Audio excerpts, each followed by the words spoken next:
துருதுருவென ஓடி விளையாடும் குழந்தைகளை ஒரே இடத்தில் அமர வைக்க கலைத்திறனால் மட்டுமே முடியும். சேலத்தில் பல மணி நேர முயற்சியில் குழந்தைகளால் உருவாக்கப்பட்ட களிமண் படைப்புகள் சுற்றுச்சூழலையும் சிறு குழந்தைகளின் படைப்பாற்றலையும் மேம்படுத்திடும் வகையில் அமைந்திருந்தது.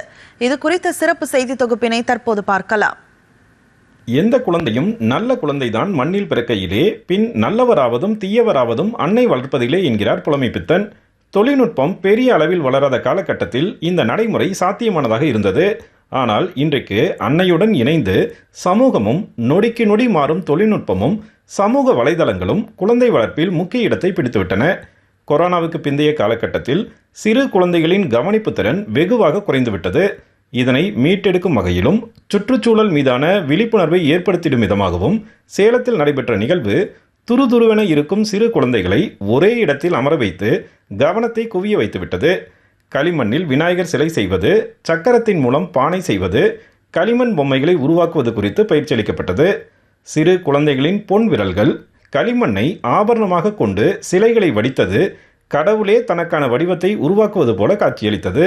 மேலும் சிறு பானைகளுக்கு ஓவியம் தீட்டும் நிகழ்வும் நடத்தப்பட்டது. பிஞ்சு விரல்களில் பல்வேறு வண்ணங்கள் ஒட்டியபடி ஆர்வமுடன் அனைவரும் பெற்றோரின் துணையுடன் வரைந்தனர். இந்த நிகழ்வுகள் குழந்தைகளின் கவனிப்பு திறனை அதிகரிக்கும் என்கிறார் ஒருங்கிணைப்பாளர் பாரதி. இதோட ரிசல்ட் பார்த்தீங்கன்னா இவங்களுக்கு கான்சன்ட்ரேஷன் லெவல் இதனால ஏறும். ஸோ அப்படி கான்சன்ட்ரேஷன் லெவல் ஒரு பொருளை உருவாக்குறது எவ்வளோ பொறுமை தேவைப்படும். ஸோ அந்த பொறுமையை அந்த குழந்தை இங்கேருந்து கற்றுக்க ஆரம்பிச்சிச்சுன்னா அந்த பொருள் உடையும் போது அதனோட வேல்யூ என்னன்னு அந்த குழந்தைக்கு தெரியும். செல்போன்களின் பிடியிலிருந்து குழந்தைகளை இந்நிகழ்வு மீட்கும் என நம்பிக்கை தெரிவிக்கிறார் பயிற்சியாளர் ஆனந்தகுமார். குழந்தைங்க ரொம்ப தங்களை அவங்களோட கண்களை பார்க்கும்போது நல்லாவே தெரியுது. ரொம்ப மெனக்கெட்டு அதுக்காக சிரமம் எடுத்து அந்த வேலைகள் ஒவ்வொன்றையுமே ஆர்வமாக பண்ணுறாங்க. அப்போ குழந்தைங்களுக்கு ஒரு இந்த மாதிரி செயல்களில் ஆர்வம் மூட்டலாம் அப்படிங்கிறதுக்கு ஒரு அவேர்னஸாகவும் நாங்கள் இதை பண்ணிகிட்ருக்கோம். தெருக்களில் விளையாட அனுமதிக்கப்படாத தன்னுடைய குழந்தை களிமண்ணில் விளையாட்டுப் பொருட்கள் உருவாக்கியது மகிழ்ச்சி அளிப்பதாக கூறுகிறார் திருமதி ஜனனி.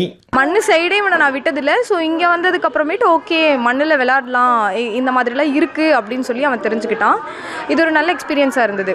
தன்னுள் வரும் அனைத்தையும் மக்கச் செய்யும் மண் விதையை மட்டும் உயிர்ப்பிக்கிறது. அதேபோல களிமண்ணை தொட்டு விளையாடும் இந்த கைகள் கவலையை தொலைத்து களிப்புடன் என்றும் இருக்கும்.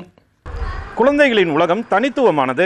அவர்களின் எண்ணங்களுக்கு வண்ணம் தீட்டும் இந்த நிகழ்வு அவர்களின் பானைகளுக்கு மட்டும் வண்ணம் தீட்டவில்லை, அவர்களுடைய மனதுக்கும் வண்ணம் தீட்டுவதாக அமைந்துள்ளது.